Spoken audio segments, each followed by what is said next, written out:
to stick the best is examples, because Voicethread is a very open tool. So people use it for dramatically different purposes and dramatically different ways.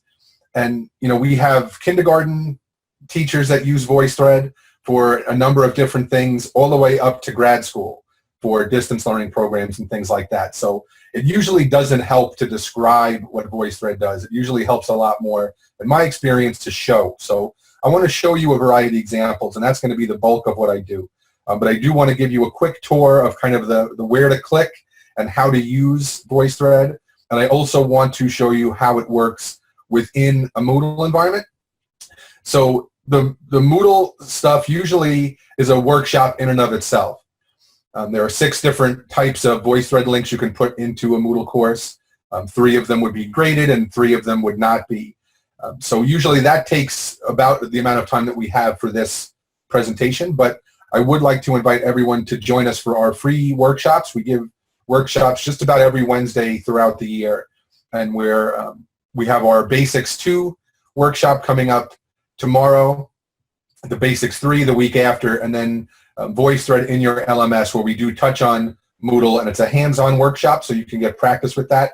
I will send you the link, Erica, after, but anybody could go and check it out at voicethread.com/workshops, and you can register there. It's a free workshop, and like I said, I think you'll get a little more in-depth understanding of how Voicethread works within Moodle.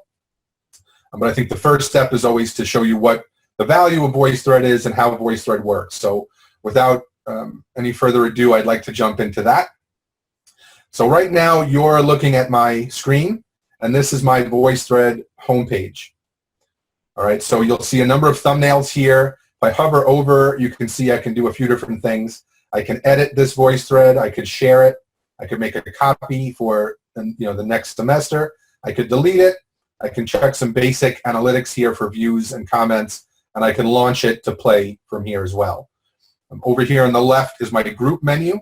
Now when you use Voicethread within a Moodle environment, groups are automatically created for you because we're an LTI tool, so we're baked right into Moodle. So it's the back-end technology speaks to each other, and you don't have to worry about creating a group or adding students to that group. That stuff is all taken care of automatically. So this is where the group menu is. If I click on one of the groups, you'll see there are a number of thread thumbnails in here just for this group. All right, and people can take their voice threads and drag and drop them into other groups to share, things like that. So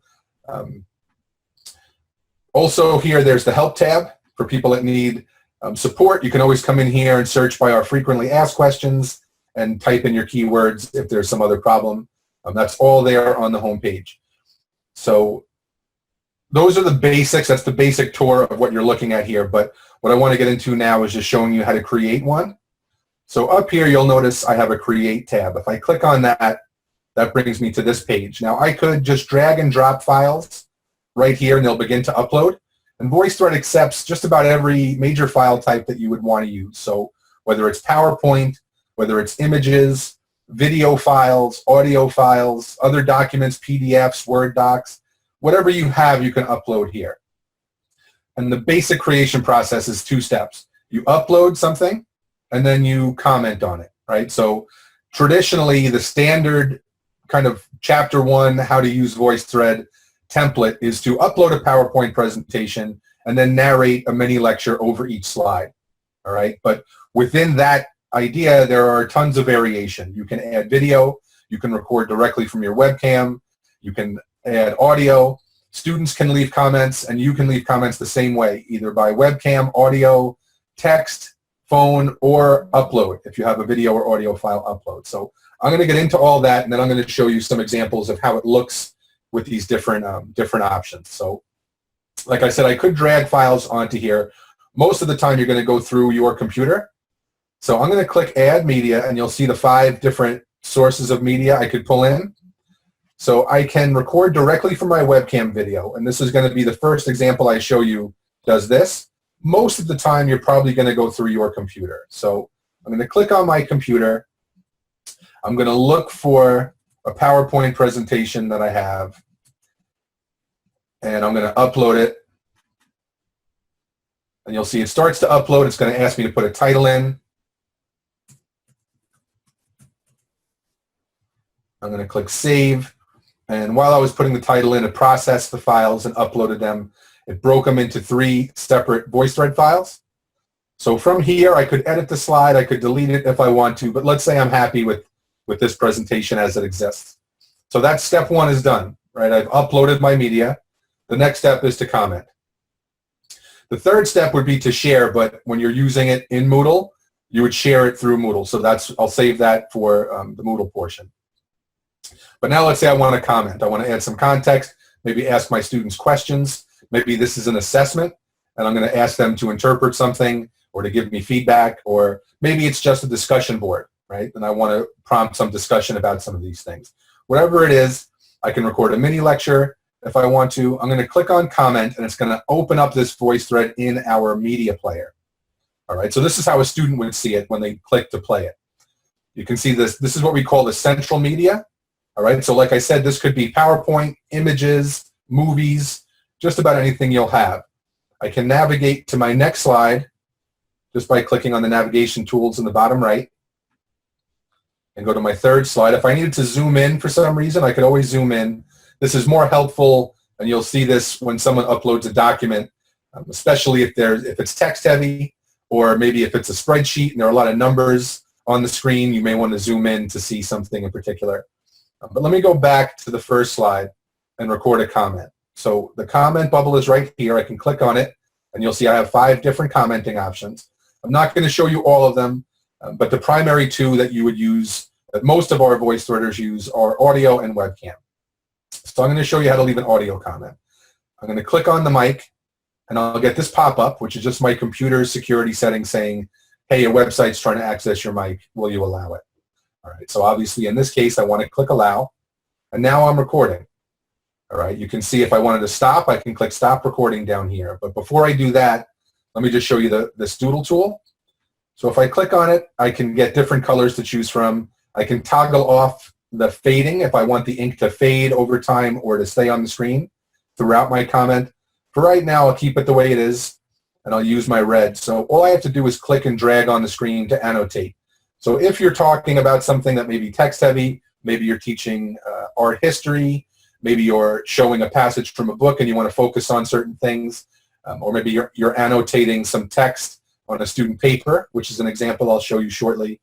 You can doodle all you want on the screen, and it's synced up with your voice.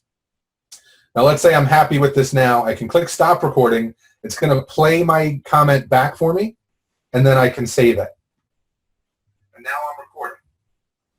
All right, so I save it, and my avatar appears over here in our conversation channel. So every new comment that comes in would come in right underneath mine in sequential order. All right. Now there are a few other things you can do. So I'm going to go in to edit this one again. All right, and I'm going to go to my options to show you a couple of different things you can do, which I'll make reference to as I show you the examples. I could enable threaded commenting, and I could also turn on comment moderation. So what comment moderation does, it makes all of the comments that come in invisible to all the other participants. So this is a great way to turn your Voicethread into an assessment tool. So you may ask a question, and I'll show you an example where someone does that, and the students can all answer, but if let's say it's a fact-based question, or even if it's an essay question, you can ask the students the question, they can answer. No one will see each other's answers, so they can't just mimic what they heard from the other students.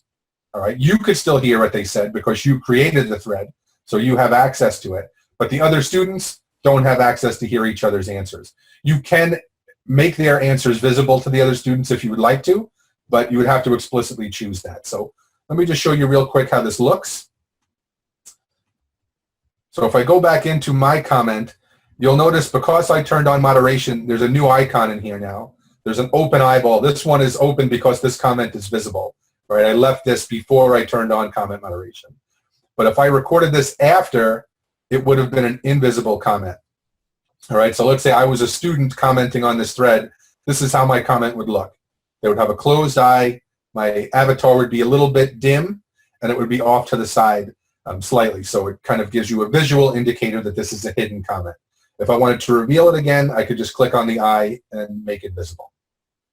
All right, so let me go back into edit just to show you threaded comments. I go to my playback settings. I could check off enable threaded commenting, and I'm going to show you an example that has that. So let me just go into one of my groups here. All right, and this is a group that was automatically created through Blackboard. It's the same process. No matter what kind of LMS you're using, Voicethread all works the same. All right, let me just get that example here. All right, so this is an introduction thread. Now you can see I have threaded commenting turned on. So there's this icon now in my comment bubble. And this is how it looks. All right, so I left this comment, and then this person, Elizabeth, replied to my comment. Right, so if you had an original comment that you were leaving that was unrelated to what was above, you would just leave a comment the way I showed you. If you wanted to respond to somebody, you could click on that threaded icon, or if the thread's already started, you would just click the reply here. All right, and then your comment would be linked to the others, so you could have a little side conversation off of this. All right, so that's threaded commenting. You can also make a private comment. So if, let's say you have comment moderation turned on, your student leaves a comment and you want to give private feedback that you don't want the other students to hear, you can create a private thread with just between you and that student by clicking on the private thread icon there. All right, you can see now there's a little lock next to it, and it says it's a private reply to the person who left it. All right, so those are kind of the basics. These are all the different types of comments you can choose, and you can decide whether you want them to be threaded or private or just public to the participants in your discussion. All right, now that you have a general idea about what a VoiceThread is and how it works, I want to show you how people have used it. So if you remember when I was on the add media step, step 1 of creating it, I said you could use your webcam to record. You didn't need to upload a PowerPoint. You could just record video directly. And that's what this instructor did for her introductions. All right, so this is a little icebreaker. You can see the conversation channel down here on the left, all of the students joining in the conversation. And if I wanted to play the instructor, I can just play down here or click on her icon if I want to. Hi class, welcome to Tool 5 Technology for Kinesiology. I hope you have lots of experience in kines. All right, so she goes on to explain the instructions about what students are supposed to do. She gives her own introduction, and then the students start to chime in. So just note 2 things here, that as you watch the video play on VoiceThread, we are watching this through another layer of technology with Zoom. So there's probably going to be a little bit of a delay. When you record your own video, you'll see there is no delay. So don't be alarmed if you do catch that. Also, when I play the student comment, just notice I can resize the window of her webcam comment, and I can move it around the screen if I want to, just in case it's blocking something. Hi, my name is Andre, and I'm an exercise science major. I chose this major because I like the idea of keeping yourself healthy and active and finding new ways to do that through what you love to do. I actually have been named in pretty much my entire life.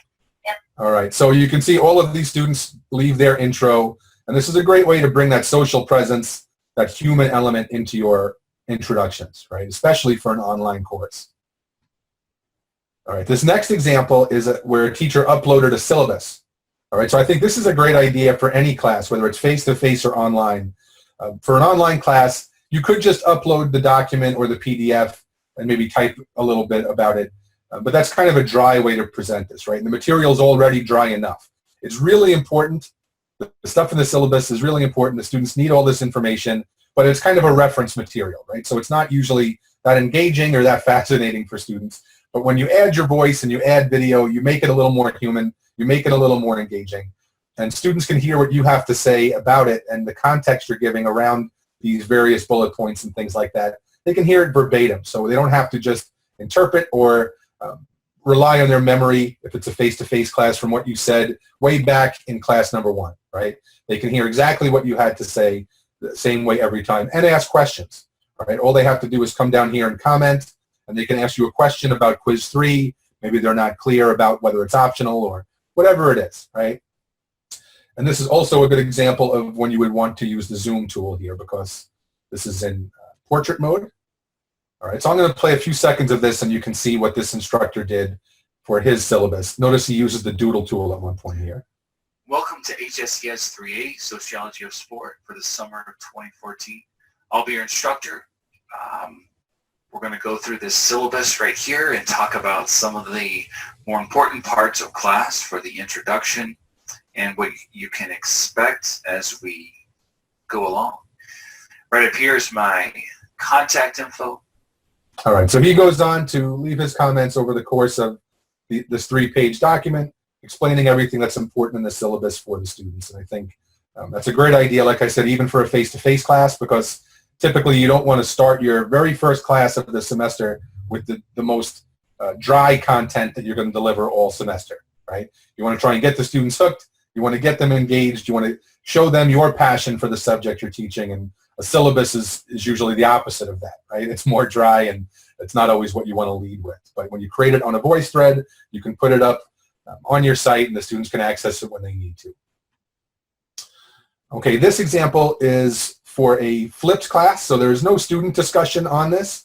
The student discussion would take place in the face-to-face classroom, but this instructor created this mini lecture for his business law class, and all he did here was upload 16 PowerPoint slides. So I'm going to click on this postcard view, and this is where you can see all of the slides in this presentation here. 16 slides, and I'm going to click on this first one to go back to it, and you'll see this instructor gives some context to the students here.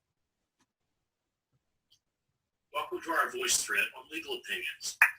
Legal opinions are not written primarily for the purpose of telling a lay audience a story about a case in the way that I typically do in class. The legal opinion itself, the case text, is written to teach a professional audience how the law will apply. All right, so he goes on to explain a little bit about the course, give an intro, and I just want to show you, if I advance forward a little bit and play his comment from slide 5, On the left, you'll notice here he's wearing a different shirt. It seems like it's a different time of day. And that just speaks to the fact that Voicethread is a living, breathing type of document. Unlike YouTube or some other video hosting tools that people use, you can always go back into a Voicethread and edit it. After you share it, after you put it in your course, you can always go back in, re-record a comment if maybe you caught a factual error, or maybe you wanted to explain something in a better way, or maybe things have changed as you use this from semester to semester and some of your statistics are no longer relevant. So things like that. You can always go back in to edit, no matter what time it is, no matter what date it is, even if it's months after you create it. All right? Okay, this example is almost the opposite of the last one. This is all student comments. So this is basically a discussion board. And I know when I was taking classes, I'm actually a SUNY grad myself. I went to Stony Brook. And this was a while ago, right, 20 years ago or so. And we didn't have Voicethread back then. So all of our discussion had to take place on a text-based discussion board, right, back in the 90s. And that was, there are certain things you can get from that, but one of the real frustrations I experienced was that you had to spend a lot of time explaining and re-explaining what you meant. And if it was just me, I would say maybe I'm a bad communicator in writing, right? But it wasn't just me, it was everybody in the class. And the old joke that there's no sarcasm font, right? And humor doesn't always translate very well in text. When people can't see your facial expressions and they can't hear your intonation and your cadence and all of that nonverbal communication, you're opening the door to a lot of miscommunication. And what Voicethread does is it brings all that nonverbal communication back into the discussion, right? And makes it human again. So this discussion is about the book, The Scarlet Letter. And you can see these students are all engaging in the various discussion prompts and the questions that the instructor put on this PowerPoint presentation. Hopper's novel matches many of these characteristics, and I would like to point out that the main characters have symbolic names. Hester, for example. All right, so on each one of these slides, it's a 6-slide presentation. The instructor put questions. I would always recommend at least adding your voice, even if it's just for a quick question or a quick statement of instructions. I think it never hurts to have your presence felt on the thread, so students don't feel like the teacher kind of left the room, right? It's always a good idea, even if you're not planning on participating that much and giving feedback during the discussion. it's a good idea to be involved, I think. But the instructor clearly didn't really have a problem with engagement on this. You can see all the student comments on this discussion. All right, this example, this is another kind of a flipped class idea or a mini lecture for an online course. And this was pretty clever. The instructor here just uploaded blank white PowerPoint slides and used them like a dry erase board. All right, so when he recorded his comment, he used that doodle tool that I showed you, and he wrote out a math problem and talked through it and showed students how to solve it. My guess, based on the fact that his handwriting is pretty neat, is that he used a tablet to do this. So we have a mobile app for iOS and Android. And if you use your finger on the touchscreen or a stylus, that would be my recommendation if you're going to be a doodle-heavy kind of VoiceThread creator. But you can see what he did here. Now, this, like I said, was for a flipped class, so the students' comments aren't here, or they could have been moderated, and maybe we just can't see them. But I think he had them work on the problem in class. This was just the part where they consumed the knowledge, and they were going to apply the knowledge the next day in class. He easily could have turned this into an assessment. If he had just turned on comment moderation, and every time he asked a question, he let the students answer, their answers could all be under here, hidden from each other, but visible to him. All right, so he could have turned this into a quiz or a test very easily if he wanted to. Okay, so let's go over what we've just been talking about. Let's start with solving for exponential equations. For example, if I have 5 raised to the x plus 3 power equals 25, how do we solve a problem like this? All right, so he goes on to explain, but he could have stopped right at that question and let the students solve it. All right, they could use their doodle tool on the slide because this would all be blank when they start once again. All right, so I think the value here is that, you know, throughout school, you hear that you want your students to show their work, right? As a student, you're always hearing that from your instructor in a math class, show your work. Well, on a VoiceThread, not only can you show it, but you can actually describe your thought process as you're going, right? So it adds that extra layer that the teacher doesn't have to use forensic analysis to determine based on what you wrote on a page what you were thinking. They can actually just hear your thoughts, right? You can explain it, they can hear it, they can see it, and you can jump in to correct any mistakes the student made in their thought process, right? All right, this next example is a language example, and we have a lot of users in the language departments that love VoiceThread for the obvious reason that you can hear your students speaking the language. So, you know, when you teach language, you want students to be able to write and communicate in written form, but the primary reason you're teaching someone how to speak a language is so that they can speak it, right? So if you can't hear their voice, you're not really assessing whether or not they can speak it. You can't hear their pronunciation. You can't hear how they can converse back and forth in a dialogue. But with VoiceThread, you can do all that stuff. And I know when I took Spanish in college, all of our assessments were written assessments. The teacher in class could assess us when we speak, but when you have a class of 80 students, you're not really going to get that much of an opportunity to speak. But with VoiceThread, every student can get an opportunity to speak, and the teacher can assess all of the students on that work.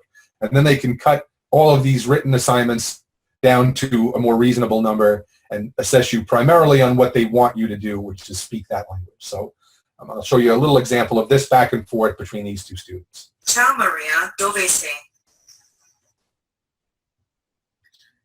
Ciao Barbara, sono italiana, di Venezia, e tu? Sono italiana, di Cabrera. All right, so you can see the students are having a dialogue back and forth. This would be very easy for an Italian teacher to assess. The other neat thing to note here is that because VoiceThread is an asynchronous tool, these students don't need to coordinate schedules to get this done. One student can record all of their parts of the dialogue and then wait for the other student to come in. And the other student can use the direct reply feature to insert their comment right underneath the other student, or if they have edit access to the thread, they can just drag and drop their comment where it belongs. So when you play it back, it sounds like a dialogue, even if one student recorded their part 3 or 4 days before the other student. All right, so that's the power of an asynchronous tool like VoiceThread. And George, yes. I know. I don't mean to interrupt, but I know you said it was okay. Sure.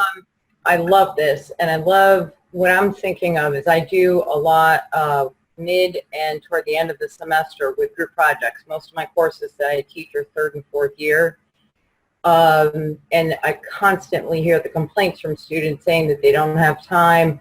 Everybody's got all these schedules, scheduling conflicts and whatnot. So it's how, and maybe you're going to get there, so forgive me if I'm stepping ahead, but how could I set this up to allow the students to do this, create their project, their group project, but maybe one's doing it at 2 o'clock in the morning and one's doing it at 8 o'clock in the morning?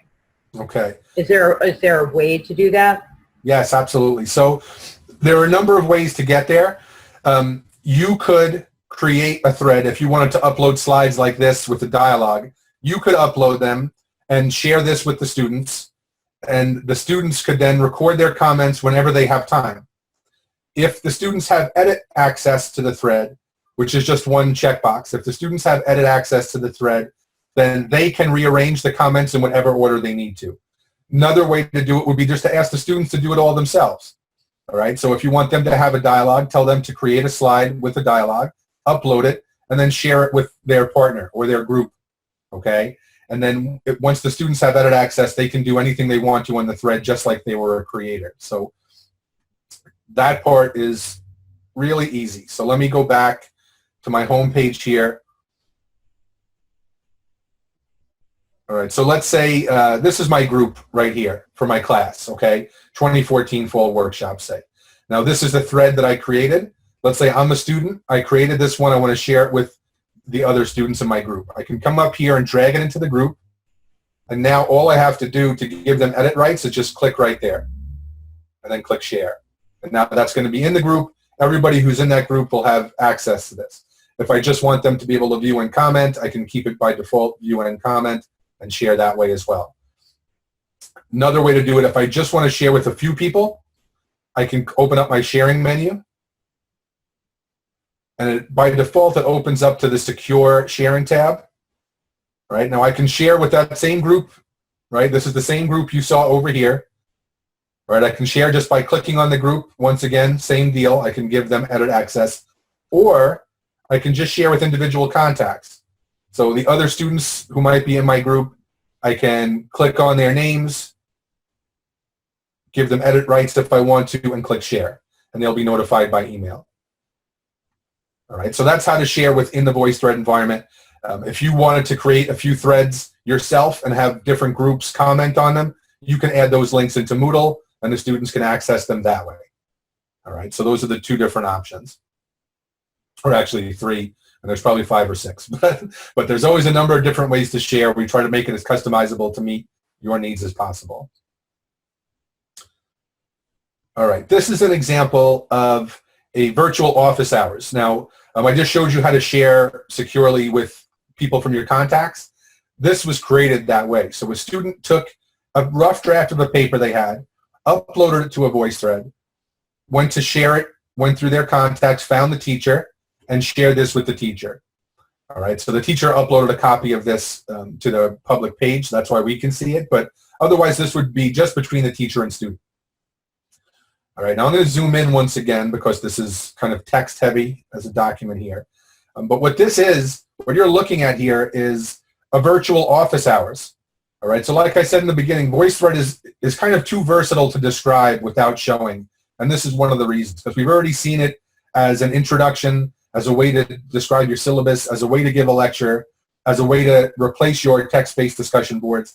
This is a way to replace office hours. All right, so we talked about scheduling already with the students, and it can be really difficult, especially if you're in the Northeast with snow days and things like that, for students to make it out there. You don't want a student to have to drive from an off-campus house or something to get onto campus in the snow just to talk about their paper when you can do it another way.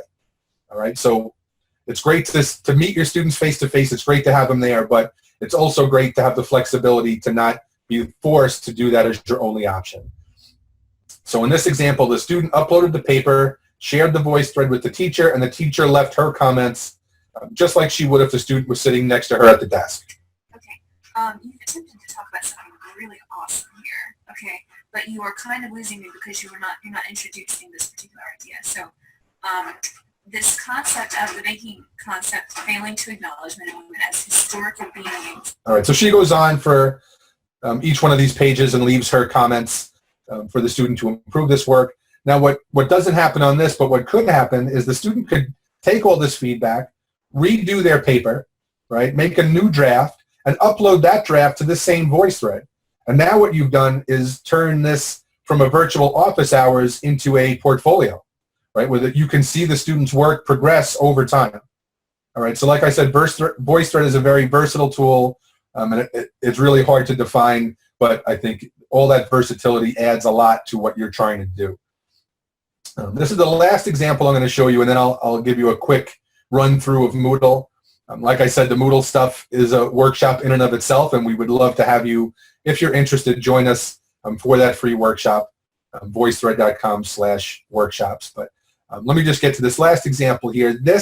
What you're looking at here is basically the 2016 version of a Scantron test. All right, so each one of these slides is a very short webcam video where the instructor asks one question. All right, so this is like a 22-question short answer test. It happens to be for a language class, and this one is a little old, and I don't know what hardware they had. This is a school in the Middle East, and this is, like I said, probably about 5 or 6 years old, but the audio quality is not great on this, but I just wanted to show you this template where the teacher recorded webcam video on each slide, and each webcam video is a simple question for the students to answer.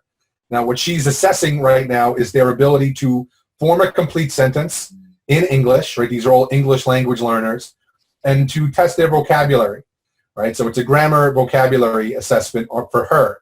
But this could be anything, right? If you're an economics teacher, you could be asking students questions like, what is the Laffer curve? Or if you're a biology teacher, you could talk to the students and say, what's the role of methylation in epigenetic inheritance? Whatever it is that you're teaching, whatever questions you might ask on a short answer test, you can just literally ask them here instead of typing them out, right? Good morning. My name is Vasai Katie. What's your full name? What shall I call you? All right, what's your name? What should I call you? My name is Fatma Bakay, and you can call me Fatma. Hi, my name is Basma Hazm Sultan, and you can call me Basma. All right, so the students are all answering. She does not have comment moderation turned on here because my guess is she probably wants the students to be able to hear each other pronounce and formulate sentences. So for a language class, that might be a good idea. But if she had just turned on comment moderation, and let's say this was an economics teacher, the students would not see any of the answers, right? So you can easily create an assessment, whether it's an essay, and you're going to give the students a few minutes to answer, or if it's short answer and you expect, one word or one sentence answers from the students, instead of typing out a multiple choice, auto-graded type of thing, where you can't hear them, you can put this on a Voicethread. And when you use it in Moodle, it can be linked directly to your gradebook. All right, so let me pull in this window. All right, so now you're looking at a Moodle course of mine. This is just a sample course, so I don't really have students in here, but I do want to show you how to add the links. So in the few minutes we have left, there are three different types of ungraded links and 3 different types of assignments you can create. All right, the ungraded links would be to put a link to the Voicethread homepage. Right, so it would still be within Moodle, but it would be the Voicethread homepage when it launches. So I'm going to show you how to do that.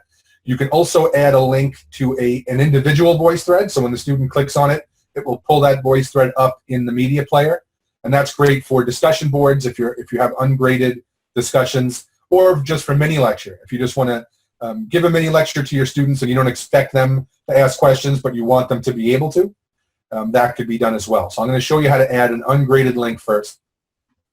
I'm going to add an activity or resource. And like I said, I'm going to go over this at a much slower pace in our free workshop, but I just want to show you the basic process here. So I apologize if I'm going a little fast. Let's say I'm going to put a link to their homepage here. I select Voicethread from the list. And now I'm going to click Save and Display. And now I'm going to be presented with my choices here. So this is where everything looks the same. No matter what kind of link you put in, you're going to get this menu, and this is how you configure the link. So the link is in the course, but it doesn't know what it's pointing to yet, and that's what I'm going to do now. Because I want this to be a link to their home page, I'm going to click Home. All right, so now when a student clicks on the link, they'll be in their VoiceThread homepage here. All right, if it's a little truncated, you may want to open it up in a separate window. But I'm going to come down here now. I'll show you how to add an individual VoiceThread. Once again, I go to External Tool. Let's say this is a Week 3 discussion board. Select VoiceThread. Now let's see if I can open this in a new window here.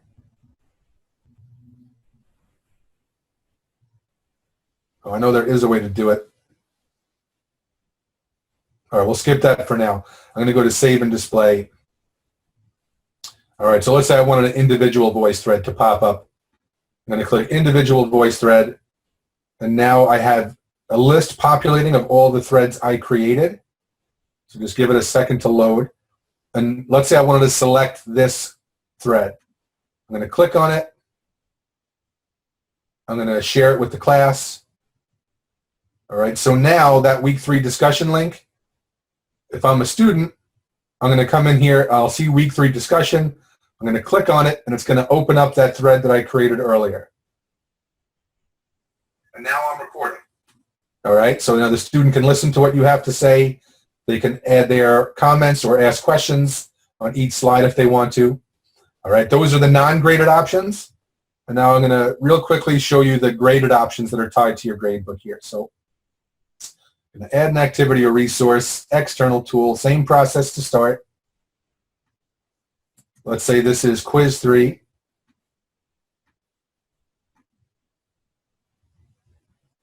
All right, now I want to grade this, right? This is going to be linked to my gradebook. So I'm going to put in the amount of points, save and display, and now I'm going to choose the option down here in the bottom right, Assignment Builder. This option is the one that's tied to your gradebook. So I click on Assignment Builder, and I have 3 assignment choices. I could have the students watch a VoiceThread, which all that does is guarantee you that the student played the whole thing. So I usually don't use that one because I want to make sure they understood what we were talking about, not just play it, right? A student can be playing it, but at the same time on their phone texting their girlfriend or their boyfriend or who knows what they're doing, right? Watching Netflix. So just playing the whole thing isn't good enough for me. So I would say submit a comment is the one I would prefer, because this way you can end your mini lecture with a question. The students can then comment, and you can assess whether they understood what you had just said to them. All right, and you could also create a VoiceThread assignment, which requires the students to make a presentation and submit that to your group as well. All right, but the submit a comment one is by far our most popular. Once again, you'll see it's going to populate the list. So let's say this thread was my quiz. I'm going to go down here, and I can decide how many comments are required for the student to submit the assignment. So let's say I had 3 slides, and on each slide I asked a question at the end to check for understanding. So I want 3 answers. All right.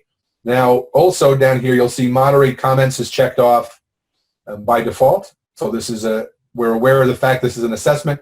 You can uncheck that if you want, but if this is going to be graded, you probably don't want the students to hear each other's answers. And I click Create Assignment. All right. Now, if I want to grade that, quiz 3, let's say I put the link in there, I configure it, I wait 2-3 days, whatever it is. The students start to give their answers. I can now come in here, and what's going to happen, I'm going to see a little different interface where I can see all my students.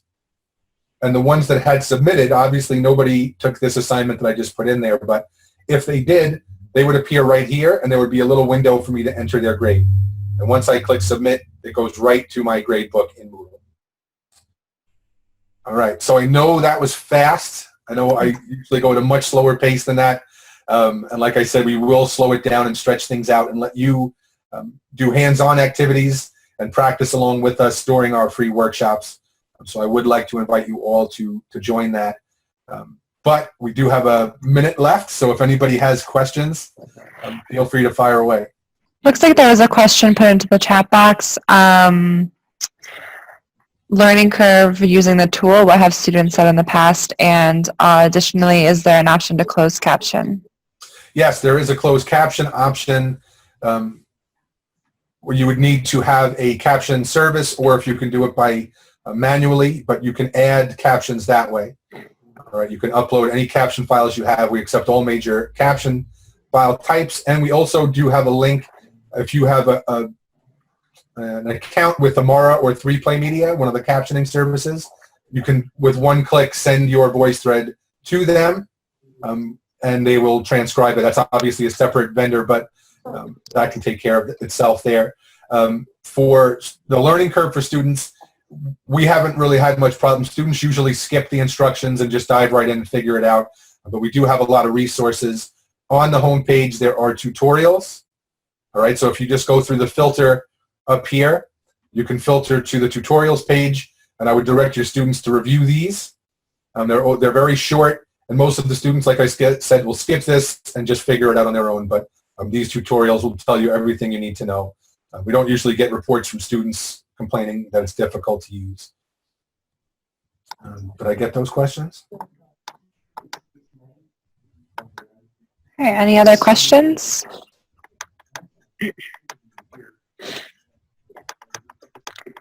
Doesn't look like it. So yeah, if there's no other questions, then I guess we can go ahead and wrap it up, and I think it's about noon now. George, I have one more for you. I don't mean to interrupt you, Erica. Go ahead. When on Wednesdays do you host your workshops? So I can... They're all on GoToTraining. Or actually, I should say GoToWebinar, because we did it on GoToTraining, but we had too many people signing up for GoToTraining, so we had to move them to GoToWebinar. But it's voicethread.com/workshops. You can register for the ones we have, and we will always be updating that. These ones are basic workshops, so they show you how to click and where to click. The ones that we'll be doing in February and March will be more pedagogy focused, where we talk about different subject areas and different ideas, how to flip your class, things like that. But throughout the year, we repeat the basics workshops a few times, and we'd love to have you join us. Excellent. Thank you. I just posted that link right into the chat box. Excellent. All right, so if there are no other questions, then I just wanted to say thank you guys all for listening to me. I apologize for the rapid fire pace. I know it was a lot to absorb, but hopefully you got something out of today, and hopefully you can come and join us for some more in the future. And be sure to visit our blog too, voicethread.com/blog. We have a number of guest posts on there, and if you are an active VoiceThreader and you wanted to contribute, we'd love to have you share your VoiceThread story with our community too.